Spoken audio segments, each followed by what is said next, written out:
আপুদেরকে বলছি শখের বসে একটা পেজ খুলছেন, না হয় প্রফেশনালি, যেটাই হোক না কেন যে কোনো কাজ করার আগেই কিন্তু মানুষের মনে ছোট ছোট স্বপ্ন আশা ভরসা থাকে।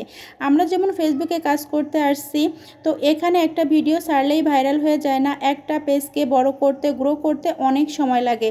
মানুষ যেমন জব করে মাস শেষে স্যালারি পায়, সেখানে কিন্তু অনেক পরিশ্রম করতে হয়, ঠিক তেমনই এখানে পরিশ্রম না করলে কিন্তু কেউ কখনোই সফল হতে পারে না। অনেকে বাজে মন্তব্য করেন, তারা না জেনে না বুঝেই করেন। তো যাই হোক না কেন, আজ আমি আপনাদের সাথে কিছু কথা শেয়ার করব। আমার মতো ভুল কেউ করবেন না ভাই, করলেই আছলা বাসটাই খাবেন। আর আমরা মেয়েরা মনে করি আমরা ঘরে বসে থাকি, আমরা যদি এরকম রান্নার ভিডিও যে যেটা পারি, কেউ হাতের কাজ, মানে যার মধ্যে যে গুণটা আছে সেটা যদি তুলে ধরার মাধ্যমে আমরা মাস শেষে কিছু স্যালারি পাই, সেটা তো আমাদেরই ভালো। তো তার জন্য যে পারে সে করে, যে পারে না সে করে না, যার যার আত্মবিশ্বাস আছে সে পারে। তো যাই হোক না কেন, আমি আমার কথাটাই বলি। অনেকে চিন্তা করছে নতুন একটা পেজ খুলবো, আমার আত্মীয় স্বজন পাড়া প্রতিবেশী আমার ভিডিওটা ভাইরাল হয়ে মানে করে দিবে। তো ভাই, এই চিন্তায় মাথায় যদি আপনার থাকে, আপনি এই প্ল্যাটফর্মে একদমই আইসেন না।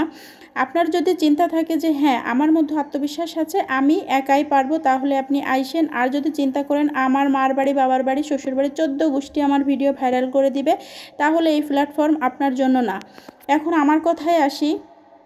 আমি এই পেজটার আগে 1 বছর, এই পেজটা মানে রানিং হওয়ারও আরও 1 বছর আগে আমি একটা পেজ খুলছিলাম। আর আমার যত আত্মীয় স্বজন আছে সবাইকে বলছিলাম, বা আমার প্রতিবেশীর মতো যারা আছে তাদেরও, যে আমি একটা পেজ খুলছি, তোমরা আমাকে ফলো দিয়ে দাও। আমি চিন্তা করতাম কি, তখন আসলে আমি ফেসবুক সম্পর্কে আমার কোনো ধারণাই ছিল না। আমার মনে হতো যার যার ফোন হাতে পাবো সেখান থেকে একটা একটা করে ফলো দিলেই হয়ে যাবে। তো আমি তখন সবাইকে বললাম যে আমাকে একটু ফলো দাও, ফলো এরকম করি করে করে। তো আমার একদম রিলেটিভের মধ্যে একজন বলল আমাকে যে তোর হাজব্যান্ড তো ইনকাম করে, তারপরেও তুই ইনকাম করতে চাচ্ছিস, ফেসবুকে তো এরকম দেখে যে মানুষ লাখ লাখ টাকা ইনকাম করবে, তোরও কি এত টাকার প্রয়োজন?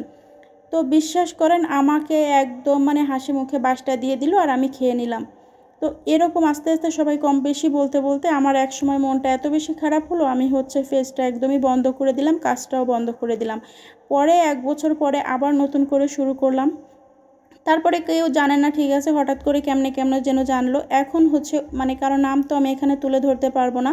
তো অন্য একজন আর একজনের কাছ থেকে জানতে চাইছে আমার পেজের নাম কি, আমার ফেসবুকের নাম কি, সব কিছু জানার চেষ্টা করছে। আর অনেক অনেক কিছু কথা বলছে, আর যেসব কথা বলছে সেসব আপনাদের মাঝে আমি শেয়ার করতে পারবো না।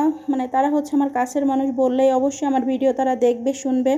তো যাই হোক না কেন, আপনাদের একটা কথাই বলি, যারা নতুন কাজ করতে চাচ্ছেন তারা ভুল ক্রমেও কাউকে জানাবেন না। আপনার যদি চিন্তাধারা থাকে আমি পারবো একাই, তো আপনারা কাজ করতে আসেন। আর যদি চিন্তা করেন না আমার দ্বারা সম্ভব না, তাহলে আপনি আসবেন না। যার যার আত্মসম্মানের নিয়েই মানুষ, সত্য কথা। তো আমার মতো ভুল কেউ করবে না, তাহলে পস্তাবেন। না হলে আমার কিন্তু মনিটাইজেশন আলহামদুলিল্লাহ চলে আসছে। তো আরও 1 বছর আগের থেকে যদি কাজ